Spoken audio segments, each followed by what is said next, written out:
तो एक आज का वीडियो है हमारा कॉइन्स के मिंट मार्क के ऊपर। ठीक है, ये वीडियो मैं चाहता हूँ कि बुक से ही आपको पूरा दिखा दूँ कि कौन से मिंट मार्क है हमारे इंडियन कॉइन्स में। ठीक है, ताकि इजीली आप लोगों को समझ हो जाए कि मिंट मार्क कौन सा होता है, उसका मार्क क्या होता है, उस मार्क से क्या पहचान हमें समझ में आती है। तो पूरा एक्सप्लेन करने की कोशिश करूँगा। पहले तो ये बता दूं कि जो भी कॉइन्स हमारे होते हैं, ये मैंने कुछ एग्जांपल के तौर पे यहाँ पे कॉइन्स रखे हैं। ये वो कॉइन्स है जो रिपब्लिक इंडिया के कॉइन्स बोले जाते हैं, यानी 1950 के बाद से छपे हुए कॉइन। ठीक है, मैंने कोई यूएनसी कंडीशन का कॉइन नहीं रखा है, बस एक नॉर्मली मैंने दिखाने के लिए कि आम चलन में इस टाइप के ही हमें कॉइन्स मिलते रहते हैं। ठीक है, यूज्ड कॉइन जिसको बोलते हैं, जो इस्तेमाल किए हुए होते हैं लोगों के हाथों में, कहीं ना कहीं ये सर्कुलेशन में होते हैं। ठीक है, तो इस टाइप के जो भी कॉइन्स होते हैं, इनके अंदर क्या ऐसी चीज़ होती है जिसको देख करके इनकी कीमत बढ़ जाती है, जिसको पहचान कर पाएँ अगर हम, तो हमें पता चलेगा कि फला सीरीज़ में जो कॉइन है उसमें कौन से ईयर के कॉइन में किस मिंट मार्क से कौन सा कॉइन की क्या वैल्यू है। ठीक है, तो सबसे पहले बेसिक चीज़ ये है, कोई भी कॉइन हो या नोट हो, उसको अगर आपको जानना है कि वो कॉइन या नोट, पहले तो आज कॉइन की बात करेंगे हम, नोट के ऊपर मेरी वीडियो है ऑलरेडी। जानना है अगर कि ये दुर्लभ है या नहीं, यानी रेयर है या नहीं, तो बेसिक दो बातों का आपको ख्याल रखना पड़ेगा, ध्यान रखना पड़ेगा। पहली ये बात आपको पता होनी चाहिए, जैसे ये 10 पैसा मैं आपको दिखा रहा हूँ, तो आपको ये पता होना चाहिए कि इस सीरीज़ में जो 10 पैसे बने हैं, यानी कि स्टील वाले जितने भी 10 पैसे बने हैं, ये लगभग 1988 से बनना स्टार्ट हुए थे और ये बने थे 1997 तक। ठीक है, 1997 तक ये बने थे।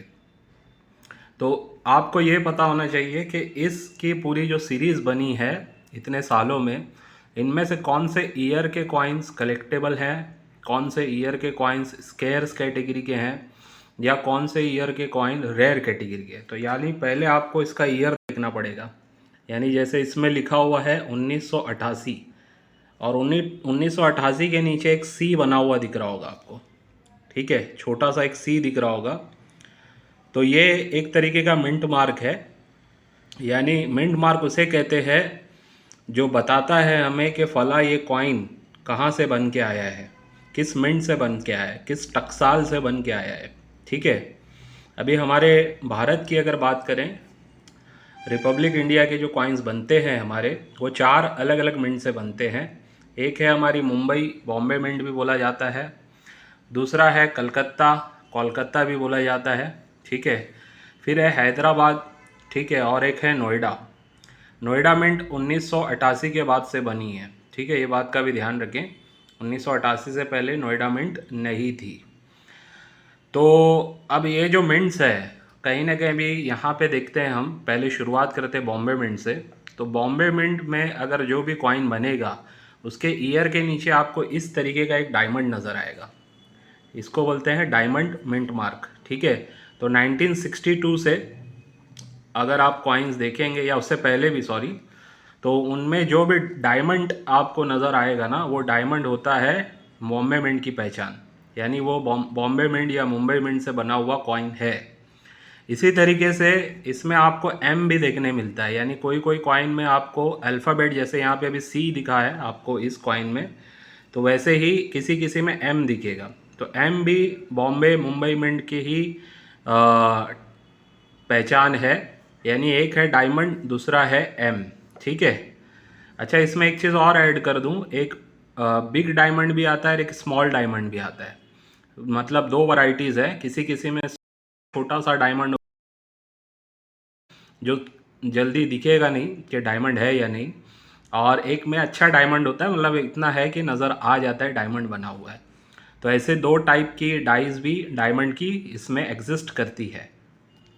तो एम हो या डायमंड हो, ये दोनों ही बॉम्बे मिंट से है।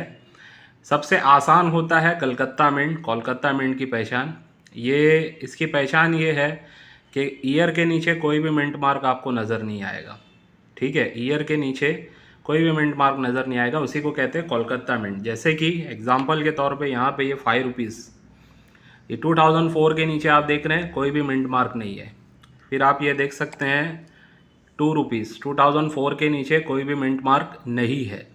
तो यानी जो भी विदाउट मिंट मार्क वाले कॉइन है वो सारे के सारे कहाँ से बनते हैं? कलकत्ता मिंट से। ठीक है, तो ये सबसे आसान है, कोई भी मिंट मार्क नहीं है, इजीली समझ जाना, कलकत्ता मिंट से बना हुआ है। इसके बाद हैदराबाद मिंट पे आते हैं। हैदराबाद मिंट में 3 अलग अलग वैरायटीज़ देखने मिलती है। जैसे बॉम्बे में हमने देखा डायमंड और एम, तो यहाँ पे आपको हैदराबाद में जो पहले, यानी कि जब हैदराबाद के कॉइन्स 1950 के बाद से जो बने हैदराबाद टकसाल से, तो उसमें जो स्टार्ट में शुरुआती टाइम में जो कॉइन्स बनते थे उसमें इस टाइप का स्प्लिट डायमंड दिखता था। जैसे ये डायमंड है बॉम्बे का, तो ये भी एक डायमंड ही है लेकिन कटा हुआ है बीच में से, इसको बोलते हैं स्प्लिट, यानी 2 भाग में बटा हुआ, स्प्लिट हुआ डायमंड। ठीक है, तो ये अगर आपको 1953 के कॉइन में घोड़े वाला जो कॉइन आता है 1 पाइस, उसमें अगर ये मिल जाता है तो वो एक रेयरेस्ट कॉइन है। ठीक है, वो क्यों है वो बाद में बताऊंगा मैं, तो जस्ट बता रहा हूँ एग्जांपल के तौर पे कि मिंट मार्क जो है स्प्लिट डायमंड हैदराबाद की निशानी है। ठीक है, हैदराबाद से बना हुआ है ये भी। इसी तरीके से एक और मिंट मार्क होता है जो डायमंड के बीच में डॉट नज़र आता है। अगर आप ध्यान देंगे डायमंड बना है और उसके बीच में आपको डॉट नज़र आएगा, तो ये आसानी से मतलब आंखों से नज़र नहीं आएगा आपको, इसके लिए आपको मैग्नीफाइंग ग्लास वगैरह का इस्तेमाल करना पड़ेगा। ठीक है, मैग्नीफाइंग ग्लास वगैरह यूज़ करेंगे तो आपको दिख जाएगा कि डायमंड के बीच में डॉट है या नहीं, तो वो भी अगर होगा तो वो भी हैदराबाद मिंट की ही निशानी है। और लगभग 1900 ईयर याद नहीं है मुझे, लेकिन एक समझ लीजिए मोटा मोटा 1970 के बाद से जो भी कॉइन्स बने हैं उसमें हैदराबाद की निशानी रही है स्टार, 5 पॉइंटेड स्टार, यानी 5 नोक वाला, 5 अलग अलग पॉइंट दिख रहे हैं आपको। इस टाइप जो स्टार होगा वो होता है हैदराबाद मिंट की निशानी। ठीक है, तो ये हैदराबाद के 3 अलग अलग वैरायटीज़ हैं, एक है स्प्लिट डायमंड, एक है डायमंड के बीच में डॉट, और लास्ट अभी जो चल रहा है 1970 के बाद से वो है स्टार। तो ये तीनों के तीनों है हैदराबाद मिंट से। फिर इसके बाद एक वैरायटी है हमारी नोएडा मिंट की, जो भी सिंपल है, कोई ज़्यादा मुश्किल नहीं है। ये होता है डॉट, यानी ईयर के नीचे अगर डॉट आपको नज़र आ रहा है तो वो है हमारा नोएडा मिंट की निशानी।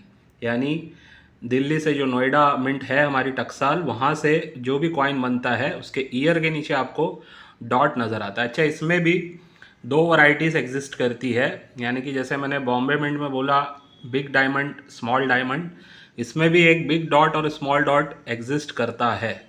किसी किसी में डॉट जो है अच्छा खासा बड़ा दिखेगा आपको, और किसी किसी में डॉट जो है छोटा नज़र आएगा, लेकिन वो दोनों ही नोएडा मिंट के होते हैं।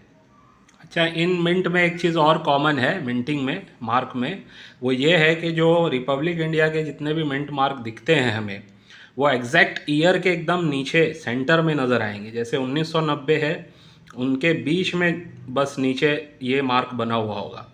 1962 है, एकदम बीच में आपको दिख रहा है ये मार्क बना हुआ है ना। इस टाइप से ये मार्क है, चाहे वो एम क्यों ना लिखा हो, ईयर के एग्जैक्ट बीच में नीचे लिखा होगा। अच्छा, इसकी वजह क्या है मैं ये बता रहा हूँ। बिकॉज आपको फॉरेन की भी मिंट्स देखने मिलेगी जिसमें स्टार आपको दिखेगा, लेकिन वो ईयर के नीचे नहीं होगा, ईयर के जैसे 1 के नीचे यहाँ पे बना हुआ होगा। तो वो स्टार देख के आपको ये नहीं समझना है कि वो हैदराबाद मिंट्स है, वो एक दूसरी मिंट है। वो भी अभी मैं आपको सारी फॉरेन मिंट्स भी दिखाता हूँ। ठीक है, वैसे और कुछ डिटेल्स यहाँ पे बुक में दी हुई है, दिलीप राजवर साहब की ये बुक है, उसके अंदर ये मैं दिखा रहा हूँ आपको। तो इन्होंने पूरी डिटेलिंग में यहाँ पे दिया हुआ है। ठीक है, एम क्या होता है मुंबई का, ठीक है, बिलो ईयर होता है, और ये प्रूफ सेट्स में यूज़ किया जाता है। ठीक है, देख सकते हैं आप यहाँ पे लिखा हुआ है found on coin minted with proof dice and send for general circulation. तो ऐसे अलग अलग है, यहाँ पे डिटेलिंग दी हुई है। जिनको ये बुक लेनी है वो मुझे बता सकते हैं, उनको ये बुक मिल जाएगी। अब मैं आपको पीछे साइड का पेज दिखाता हूँ। तो ये बैक साइड का भी हम पेज देख रहे हैं। अब फॉरेन के जो मिंट्स है, यानी कि बाहर से जो कॉइन्स बन के आते हैं, होते इंडिया के ही कॉइन्स है लेकिन ये बाहर के बन के आते हैं। जैसे सबसे फेमस जो है ना ये 1985 का एच मिंट। बहुत से लोगों को ये कॉइन्स हाथों में मिलते हैं 1 रुपीज़ के 1985 के एच मिंट वाले, और ये यूके से बने हुए, यानी कि यूनाइटेड किंगडम से ये बन के आए हुए हैं। और इनका जो जैसे अपने यहाँ नोएडा है, हैदराबाद है, तो वहाँ का जो एरिया है, सिटी है, उसका नाम है हैटन प्रेस मिंट, बिर्मिंघम में ये है। ठीक है, तो वहाँ से उस मिंट से ये ढल के हुए आए हैं, और ये 1 रुपीज़ में दिया हुआ भी है, डिनोमिनेशन 1 रुपीज़, यानी 1 रुपीज़ के लिए बना था। और एच जो होता है वो लास्ट डिजिट के नीचे होता है, यानी कि अभी जैसे मैंने सेंटर की बात किया था, अब देखिए ये 1985 के 5 के नीचे आपको एच देखने मिलेगा। तो एच इधर पे है, यानी कि ये कहाँ से बन के आया हुआ है, यूके से, हैटन प्रेस से। ठीक है, तो ये इसकी पहचान है। वैसे ही यूके का ही एक और है, ब्रिटिश रॉयल मिंट। ये जो है इसकी पहचान डायमंड है, लेकिन ये कहाँ पे है, ये 1 के नीचे है, यानी कि जहाँ से डिजिट स्टार्ट होता है उसी के जस्ट नीचे। ठीक है, और इसके अलावा टाइगो मिंट, ये साउथ कोरिया से है। ये 50 पैसे में आपको देखने मिलेगा, ख़ास करके कॉपर निकल के जो 50 पैसे होते हैं, 1985 के ये बने हुए हैं। काफ़ी शाइनिंग होती है इन कॉइन्स में, अगर आपको अच्छे कंडीशन में ये कॉइन मिलेंगे तो उसमें आपको जो स्टार मिलेगा ना वो 1 के नीचे मिलेगा। जैसे मैंने बताया था हैदराबाद में जो स्टार है 5 पॉइंटेड, वो कहाँ पे है, वो ईयर के जस्ट बीच में नीचे है। लेकिन यही साउथ कोरिया की जो मिंट है, इसमें कहाँ पे आपको देखने मिल रहा है, 1 के नीचे। तो स्टार देखने से आपको कन्फ्यूजन नहीं करना है, हैदराबाद है ये नहीं समझना है, ये भी देखना है कि कहाँ पे स्टार बना हुआ है। अगर डिजिट के फर्स्ट डिजिट के नीचे बना हुआ है तो ये साउथ कोरिया की मिंट है, टाइगो मिंट। शायद मैं प्रोनाउंसिएशन गलत कर रहा हूँ, लेकिन यही नाम है, यहाँ पे आप पढ़ सकते हैं TAEGU। ठीक है, इसके अलावा कैनेडन मिंट ओटावा, जैसे भी मैंने 10 पैसे का आपको दिखाया ना सी, ये वाला जो दिखाया मैंने सी बना हुआ है 10 पैसे के नीचे, आपको दिख रहा होगा थोड़ा सा, मैं अभी आपको दिखेगा। ये सी जो है, ये सी किसकी निशानी है वो देख लेते हैं। तो रॉयल मिंट ओटावा कनाडा की एक मिंट है जिसकी निशानी है सी। ठीक है, अब ये 1985, 88, 88, 88 किसमें 25 पैसा, 10 पैसा जो अभी मैंने दिखाया आपको, फिर से 25 पैसा है, फिर 50 पैसा है, इन सब सीरीज़ में आपको ये देखने मिलेगा। ये स्टील वाले जो कॉइन्स है ना उनमें भी है, और कॉपर निकल का एक 25 पैसा, उसमें भी सी आपको नज़र आता है। तो ये सी कहाँ पे होता है, सेंटर में होता है, यानी 1985 जो ईयर होगा, ईयर के सेंटर में होगा। ईयर कुछ भी हो सकता है, 85, 88, 88, 88, है ना। तो इस टाइप से देखिए ये सी वाला जो है यहाँ से, अब ये जितने भी फॉरेन मिंट के बने हुए ना, इसमें कोई भी रेयर वाला नहीं होता है, सबसे पहली बात ध्यान रखना। ये एक बेसिक बात बता रहा हूँ आपको, जितने भी ये फॉरेन मिंट के कॉइन्स बन के आते हैं ये कोई भी रेयर नहीं है। इसके ऊपर फ्रॉड लोगों का काफ़ी वीडियो आता है, ये सी वगैरह दिखा देते हैं वो लोग। ठीक है, और भी कुछ चीज़ें हैं जो मैं भी बताऊँगा आपको आगे। तो फ्रॉड लोग बता के बोलते हैं कि ये बहुत कीमती है, ऐसा है वैसा है, ऐसा कुछ भी नहीं है। फिर से एक और देखिए ओम मिंट, इसका भी बहुत लोग ना 1 रुपीज़ का कॉइन भेजते हैं, सर ये OM मिंट का मुझे मिला है, क्या ये रेयर है बताइए, ऐसा वैसा। उनको शायद कहीं वीडियो देखा हुआ होता है उन्होंने। ये मैक्सिको से बना हुआ है। ठीक है, यहाँ पे उनका नाम लिखा हुआ है, कहाँ कहाँ से, ये मैक्सिको की मिंट है, जो शहर का नाम है ऑयस्कर मैशलैश एंड को, जो भी लिखा हुआ है ये मैक्सिको सिटी मिंट मैक्सिको। तो OM जो है ये वहाँ का निशानी है, और ये खास करके स्टील वाले 1 रुपीज़ में आपको देखने मिलेगा, ये कोई रेयर नहीं है। ठीक है, अब ये देखिए एक और है 5 पॉइंटेड स्टार, ये साउथ कोरिया का ही है, सियोल मिंट। पहले जो था साउथ कोरिया का था टियागो मिंट, वो डिजिट के फर्स्ट में 5 पॉइंटेड स्टार था। अभी सेम साउथ कोरिया से ही है सियोल मिंट, डिजिट के लास्ट वाले मतलब डिजिट के नीचे है, ईयर के लास्ट डिजिट के नीचे। ठीक है, तो इस तरीके से सबका अलग अलग है। अब साउथ अफ्रीका का है प्रिटोरिया, इसमें आपको M देखने मिलता है इस टाइप के डिज़ाइन वाला। तो ये 5 रुपये के जो कॉइन आते हैं ना कॉपर निकल वाले, इस टाइप के जो कॉइन्स आते हैं इसमें आपको ये देखने मिलेगा। इस पर भी फ्रॉड लोग बहुत सारी वीडियो डालते हैं कि ये कोई एक रेयर कॉइन है, ऐसा कुछ भी नहीं है। फिर टावर मिंट, अच्छा ये 2 रुपीज़ के कॉपर निकल में भी आता है, सॉरी 2 रुपीज़ में ही है ये, मैं 5 रुपीज़ गलत बोल दिया। 5 रुपीज़ में वो आता है रशिया का जो है, अभी आगे बताऊंगा आपको मैं। टावर मिंट एक है यूके से ही, British royal tower mint London. तो ये यू बना हुआ होता है इस टाइप का, तो ये भी 2 रुपीज़ में पाया जाता है। काफ़ी लोग इसको देख के भी सोचते हैं कुछ रेयर चीज़ मिल गई है। ये है रशिया की मॉस्को मिंट से जो बना हुआ होता है, इसमें MMD लिखा हुआ होता है इस टाइप से। इसको लेके लोग जो है ना काफ़ी वीडियो बनाते हैं कि ये एक बहुत टाइप की मिंट है, तो इसका 10,000 20,000 50,000 आपको 5 रुपये का मिलेगा, इस टाइप से बोलते हैं। ठीक है, तो ऐसा कुछ भी नहीं होता है।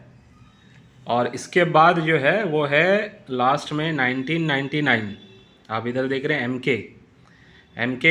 ये कहाँ का है? स्लोवैक रिपब्लिक। ठीक है, क्रेमिनिका मिंट से बना हुआ है ये। तो मैं ये वीडियो भले ही लंबी हो रही, लेकिन एक एक चीज़ बता देना चाहता हूँ आपको, ताकि ये मिंट मार्क से रिलेटेड सारा कन्फ्यूजन आपका दूर हो जाए। ठीक है, तो इसका जो आपको देखने मिलेगा ये 1 रुपीज़ में ही देखने मिलता है। 1998, 99, 2000, 2001, ये 4 ईयर में है।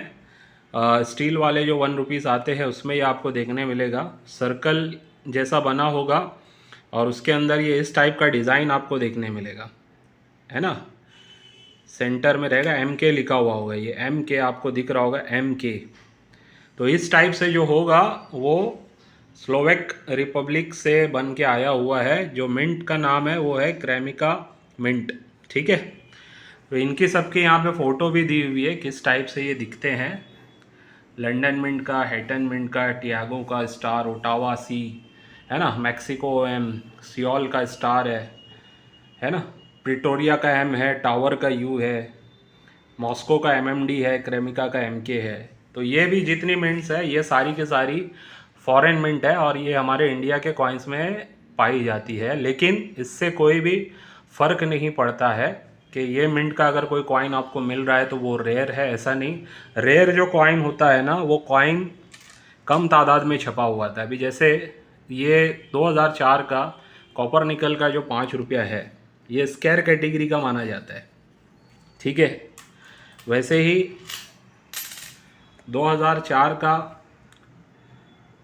2 रुपीज़ ये भी स्केयर कैटेगरी का माना जाता है। दोनों कलकत्ता मिंट से। स्केयर्स यानी कि अभी ये दुर्लभ नहीं है, अभी आम चलन से आपको मिल रहे हैं, लेकिन कम तादाद में मिलते हैं, आसानी से नहीं मिलेंगे। लेकिन अब ये रेयर होने की पोजीशन में आ चुके हैं, यानी आने वाले 2 4 5 साल में ये रेयर हो जाएंगे।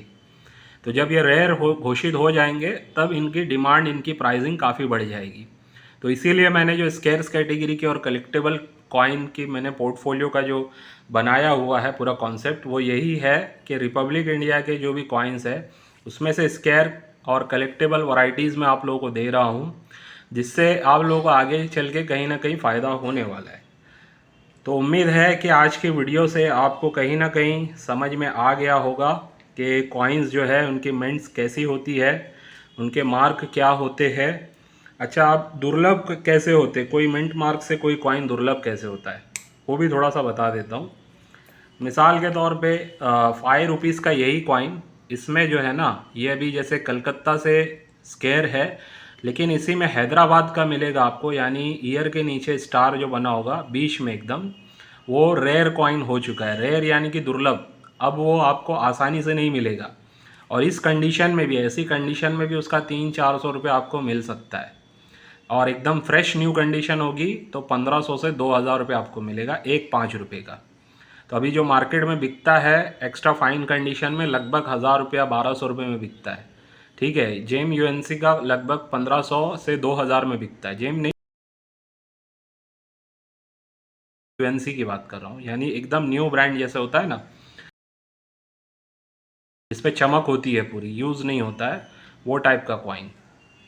तो दुर्लभ इसलिए हो गया है कि इसकी क्वांटिटी, ये बना तो अलग अलग मिंट से है, लेकिन जो स्टार मिंट यानी हैदराबाद से ये जो बना है 5 रुपया, इसकी तादाद बड़ी कम है, इसकी क्वांटिटी कम है। अब क्वांटिटी कम होगी तो जाहिर सी बात है आसानी से नहीं मिलेगा।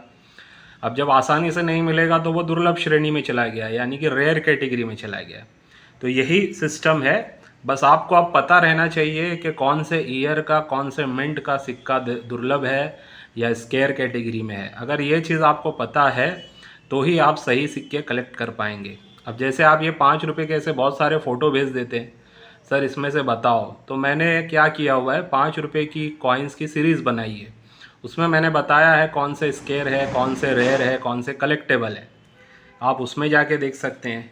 इसके अलावा मैंने 2 रुपीज़ के, अगर आपके पास इस टाइप के सिक्के होते हैं, जब आप इसके फ़ोटो भेजते हैं तो मैं इस पर भी बोलता हूँ कि भाई इसमें भी आप मेरी पूरी वीडियो देख सकते हैं, जिसमें आपको पता चल जाएगा कौन सा रेयर है, कौन सा स्केयर है, कौन सा कलेक्टेबल है ना। थोड़ा मेहनत तो आपको करनी पड़ेगी, अगर आप सीखोगे नहीं तो ये समझ लो कि आप नहीं कमा पाओगे। आपको कोई बताएगा नहीं कि आपके पास रेयर सिक्का पड़ा हुआ है। 99% लोग आपसे फ्रॉड ही करेंगे, ये समझ लेना आप।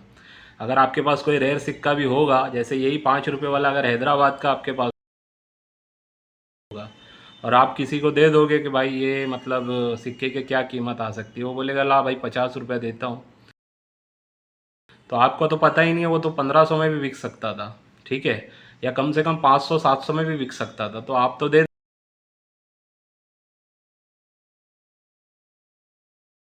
को के। लेकिन हकीकत ये होगी कि उसका आपको 500 मिलना चाहिए था। तो जब तक आप लोग सीखोगे नहीं, आप लोग इस फील्ड में काम नहीं कर पाओगे। और मेरा मकसद यही है कि कॉमन लोगों को मैं ये चीज़ कम से कम सिखाऊं, बेसिक चीज़ें। जो मिंट मार्क जो होता है, हो सकता है आज की वीडियो से बहुत लोगों को सीखने मिल जाएगा, बहुत लोगों को समझ में आ जाएगा कि ये अलग अलग मिंट्स क्या होते हैं, इनका निशानी से कैसे पता चलता है कि कौन से मिंट से हैं ये, चाहे वो हमारे रिपब्लिक इंडिया के मिंट्स हों अलग अलग, है ना, 4 मिंट है हमारे, और या फिर फॉरेन मिंट के सारे मिंट्स हों। तो ये वीडियो आज की इनफ है। फिर कभी मौका मिलेगा तो मैं कोशिश करूँगा नोट्स के ऊपर भी एक अलग से स्पेशल इस टाइप का वीडियो डालूँ। ठीक है, आज के वीडियो को यहीं पे एंड करता हूँ, इस उम्मीद से कि आज के वीडियो से भी आपको कुछ ना कुछ अच्छा खासा सीखने मिला होगा। चलिए बाय।